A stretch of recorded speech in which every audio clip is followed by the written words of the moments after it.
Dear students, this is our 16th lecture on organic reaction mechanism, and in that we are doing reactive intermediates.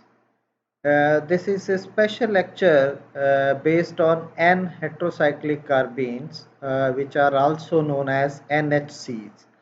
The importance about these types of carbenes is that you will not find these topics of N-heterocyclic carbenes in most of the textbooks. So this is an effort to introduce you to these types of special topic, that is N-heterocyclic carbenes. These carbenes, they are opposite to the normal carbenes, which are very reactive. These are the group of carbenes which are called as persistent carbenes. So these carbenes, they show an exceptional stability, unlike other types of normal carbenes. And most common example of the persistent carbenes is N-heterocyclic carbenes, and these are also sometimes called as Ordingo carbenes, named after the scientist who first synthesized and established the existence of these types of carbenes. And general formula for these types of carbenes is diaminocarbenes, having this type of structure where this is a heterocyclic ring present along with the carbon atom. And these R groups, they may be alkyl groups or they may be aryl groups. And most commonly present heterocyclic rings in the heterocyclic carbons, they are imidazole rings, imidazolene rings, thiazole rings, or triazole rings of the heterocyclic compounds. And then the metal complex of these N-heterocyclic carbenes, which was reported in 1960s. However, the structure of these carbene was established by Ordingo in 1991, and that is why these have been sometimes named after Ordingo carbenes. The X-ray structure for these carbenes was established, and these are very stable carbene and heterocyclic carbenes, which are formed from these types of imidazolium salts. When these are reacted with the sodium hydride in THFS solvent, then we get these types of solid compounds having melting point of 240 to 241, and they are very stable compounds. And these compounds, they exist as carbenes.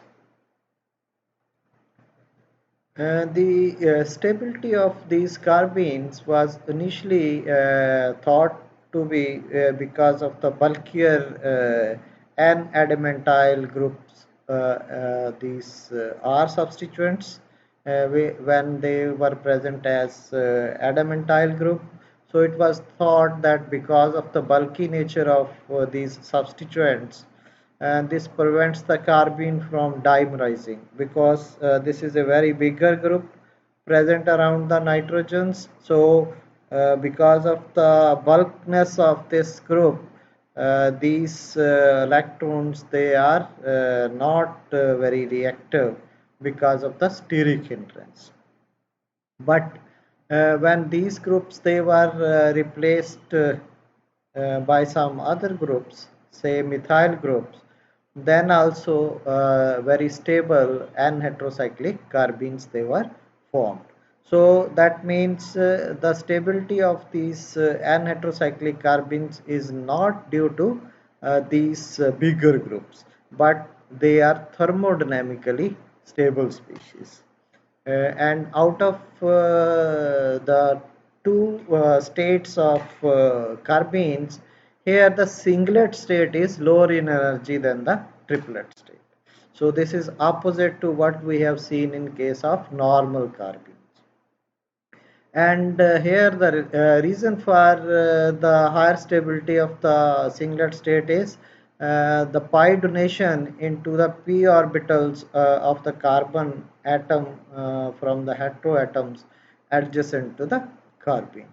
So here the carbon atoms present on this, they have p orbitals present there, and these p orbitals, they share, pi donation is shared between these and the empty orbital of the carbon from the heteroatom adjacent to the carbon. So you can see over here, this is our singlet N heterocyclic carbene, whereas this is the structure for triplet NHC. And we can see over here the energy of the singlet state is lower as compared to energy of the triplet state. So that is why the singlet state is more stable as compared to the triplet state in case of N heterocyclic carbenes. Then the N heterocyclic carbenes, they are electron rich and practically particularly stable carbenes, and their stability arises from the number of factors. And the first one is the shielding effect by sterically demanding substituents, although this is not a major effect because of the presence of the substituents. Then the most effective reason for stability is the electronic stabilization. That is the mesomeric interaction of the lone pair of electrons on the nitrogen atoms with empty p orbitals. So these lone pair of electrons present on these nitrogen atoms with empty p orbitals of sp2 hybrid carbene. So these are the empty p orbitals of sp2 hybrid carbene. So there is an interaction between the electrons of lone pair of electrons present on this and vacant p orbital, which gives it an extra stability to n heterocyclic carbenes. Then the proton which is present over here, this is very acidic proton because of the presence of positive charge on this nitrogen with pK value ranging from 16 to 23 in DMSO. And because of this acidic proton, this can be very easily removed by the base to give us this type of carbonyl cation structure, which is called as ylide. And this ylide on conversion of this carbon nitrogen double bond into a single bond gets converted into n heterocyclic carbenes as the product, which are very stable carbenes. Then these are the different types of heterocyclic rings which are present in different types of carbenes. One is these types of NHCs, where we are having tetrahydroimidazolium ring as the heterocyclic ring present in these types of carbene. These are called as imidazolinidine ring. Then this is dihydro formed from imidazoles, so imidazolidine ring. Then tetrahydropyrimidine, uh, these are the tetrahydropyrimidine, the NHC is derived from tetrahydropyrimidine ring. Then pyrrolidine ring, these are the NHCs derived from pyrrolidine heterocyclic compounds. These are the N heterocyclic carbenes derived from triazoles. So triazoles on reaction with some base gives us these types of NHCs. Then thiazolium ring gives us these types of NHCs, and benzimidazolium ring gives us these types of NHCs, N-heterocyclic carbenes. So these are the 7 common types of heterocyclic rings which can be converted into different types of NHCs. Then these NHCs they can be generated in different ways, but the most common way of generating N-heterocyclic carbenes is this method, which we have already discussed, that when imidazolium salts they are reacted with the base, first this stick proton will be removed to convert these into carbanionic structure, and then reduction of that carbanionic structure will lead to the formation of NHCs. Then second type of substrates can be these types of substrates. These are nothing but imidazolium carboxylates. So only thing is this X negative is present within the molecule. This is the both cation and anions, they are present within the molecule. So imidazolium carboxylates they undergo decarboxylation reaction on heating to produce these types of NHCs. Then these thiourea, cyclic thiourea derivatives, when they are reacted with potassium metal in zero state, then also they are converted into NHCs. And then pyrrolidines of these types, where they are substituted by some additional functional group like CCl3 or phenyl ring. When these are heated, then both hydrogen and Z they are lost from the same carbon. Alpha elimination takes place on heating to give us NHCs, that is N-heterocyclic carbenes they are formed. So these are the 4 most common substrates which can be used for generation of NHCs.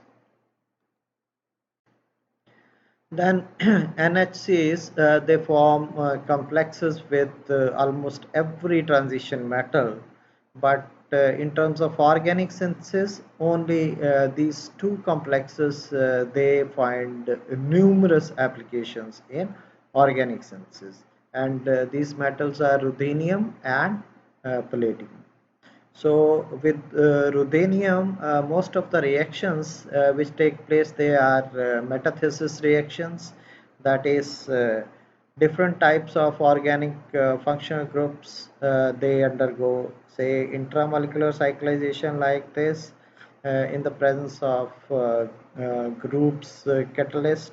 This is groups catalyst where ruthenium is present, and this NHC forms a complex with the ruthenium metal complex to generate this groups catalyst. And this groups catalyst can be used for different types of metathesis reactions, and one example here is given for the intramolecular cyclization of these types of alkenes. Then, whereas the metal complex with palladium of NHCs, we can synthesize these types of catalysts where NHCs they combine with the palladium complexes to give us palladium Pepsi complex, and this palladium Pepsi complex can be used in for different types of organic synthesis reaction, and most commonly used is cross coupling reactions for formation of either carbon nitrogen bond or carbon carbon bond in organic synthesis. And as far as behavior is concerned, these NHCs they generally behave similar to phosphines. If you see over there, phosphine they also get attached to metal, and there are 3 different groups attached to that, and here also we are having 1 carbon and then 2 these groups. So likewise they also have electron donating properties, as we have seen in case of phosphines. So R group here in case of NHC is pointing at the metal coordination sphere, whereas in case of phosphines this is pointing away from the coordination sphere. So this is the only difference between the two. Then these are examples of some of the important cross coupling reactions of N-heterocyclic carbenes. N-heterocyclic carbenes, they can be used in the organic synthesis in these very important organic reactions, ranging from Komada reaction to Still reaction to Sonogashira coupling to Suzuki-Miura reaction to Buchwald-Hartwig reaction to Nagashi and Heck reaction. So as we know that NHC palladium complex will react these type of substrates, aromatic halides, or X may be even triflates, which can be removed easily. So when these types of substrates they are reacted with these types of different substituents, we will get the products with formation of new carbon-carbon bond. So for example, in case of Heck reaction, when these aryl halides they are reacted with alkenes, we will get these types of styrenes as the product. So, and reaction takes place in presence of N-heterocyclic carbenes and palladium. Similarly, in Komada, the aryl halides they react with Grignard's reagent, alkyl magnesium halides, and we will get biphenyls or alkyl phenyls as the product. This R may be alkyl or it may be phenyl. So, or either alkyl or aryl. So we will get biphenyls or aryl alkyls as the product in case of Komada reaction. In still coupling, these alkyl aryl or dialkyl stanates they react with aryl halides to again give us either aryl coupling or aryl alkyl coupling will take place, and this type of reaction is called as still coupling. Then in case of Sonogashira coupling, aryl halides they will react with carbon-carbon triple bond, that is alkynes, and the terminal alkynes they will be converted into disubstituted alkynes as the product. So again a formation of carbon-carbon bond will take place. Then Suzuki-Miura reaction, here alkyl boranes they react with aryl halides to give us either biphenyls or aryl alkyl products. Similarly, in case of Buchwald-Hartwig reaction, the reaction takes place with these types of substituted amines, and here the formation of carbon-nitrogen bond takes place. So the difference from other reactions is that there the coupling was to form a carbon-carbon bond, whereas here coupling takes place to form a carbon-nitrogen bond. So these types of aryl amines, aryl substituted amines, they will be formed from Buchwald-Hartwig reaction. Then in case of Nagashi reaction, alkyl zinc halides they react with aryl halides to give us aryl alkyl products or diaryl products as the carbon-carbon bond formation reactions. So these are the important types of cross-coupling reaction which take place due to the complex of N heterocyclic carbenes with palladium metal. So these are very important reactions in organic synthesis.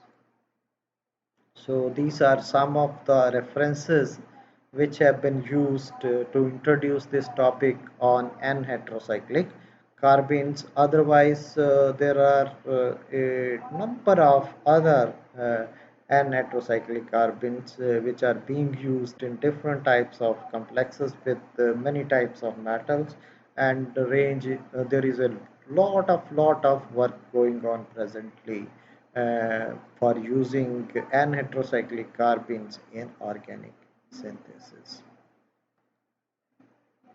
Thank you very much.